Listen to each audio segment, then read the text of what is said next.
Anything of value was gone. Everything was rifled through. The whole house was flipped upside down.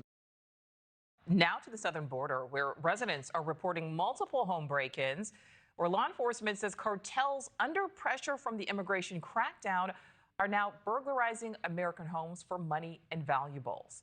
NewsNation's Allie Bradley is live for us in Del Rio, Texas. And Allie, you just walked through a home that was hit by one of these cartel burglaries.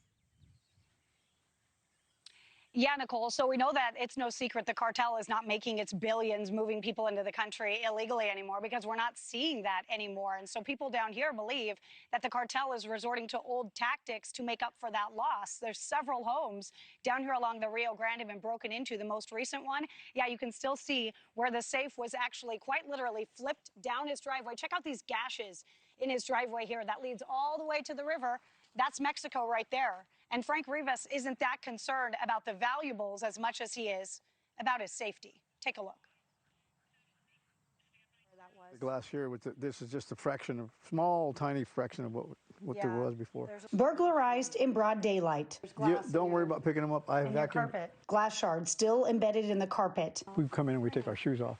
So now I walk in the house with my shoes. The remnants of a terrifying break-in at Frank Rivas's waterfront home. Anything of value was gone. Everything was rifled through. The whole house was flipped upside down. They had gone through every room, pulled out every drawer, and emptied every drawer, and basically made their way to my stand-up safe, which is a substantial safe which contained quite a bit of value in it. Everything that's important to me and anything valuable, jewelry, diamonds, cash, weapons, collections from a long time ago, collector's items, many, many things of value, everything that's important to me in my life. Several Mexican nationals crossed the Rio Grande and stormed Rivas's property, according to officials, making off with more than $60,000 in guns, jewelry, and other personal belongings. Wow. A massive safe dragged across the border and dumped in the water when it got too heavy to haul. When the sheriff came, I told him I'm going over there in my boat to go get it, and he would not allow me, but eventually he got in the boat with me and went downriver with me.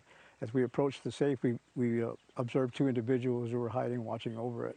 So we had to turn back. So I don't want to get shot with my own rifles, and so we turned back. Mexican officials even stood guard over the waterlogged safe for days, but Rivas couldn't retrieve it. It was in Mexico. And the thieves, they still got away with several of his guns. So then you get that sinking feeling. This stretch of the river was once the epicenter of the border crisis back in 2021, but lately things had been quiet. Rivas let his guard down. He says that won't happen again. If I'm going to stay, it has to be fortified. There's no choice about it. So I have to make it somewhat of a living prison for myself, which is really sad, as beautiful as this place is. It's a response echoed by law enforcement, who believe desperate cartels are falling back on burglaries now that human smuggling has become riskier and less profitable. Now, part of that home fortress and that fortification, these guys, this is Bonnie and Clyde. These are new pit bull mixes that he just got to offer some more protection for his home. He says it's going to be a couple months before they can actually react. But at this point right now, he's doing things like this to keep himself safe. He needs a little help because right now, he says he's completely in the dark. Right now, his belongings are over in Mexico. He's being told his guns are as good as gone because technically they crossed into Mexico illegally. And what's more here is his wife's documents. She's from Vietnam, and he's trying to get her here legally. But Nicole, all of those documents are in that safe. He does not know if he's ever going to see those again and how they'll move forward. So he needs a little help there. Yeah. Yeah. All right. So, Allie, as you hold little Bonnie and Clyde there, have you spoken to any other residents about these burglaries? Yeah, I know a few people that live down in this area, and they're concerned, right? This kind of was the epicenter back in 2021. We saw a lot of people in Del Rio cross, but it's been very quiet. They say that they kind of put their guard down, kind of like what Frank Rivas did as well. But now they are on more high alert. Border Patrol is more active down here. They are checking in with neighbors. Neighbors tell me they feel safe because they do have that law enforcement presence down here, but they are very concerned, and they are doing things like buying guns to arm themselves, whether that's a less lethal or whether that is a firearm so they can protect their home. They're doing as much as they can right now because they don't know what the cartel's going to do. Nicole.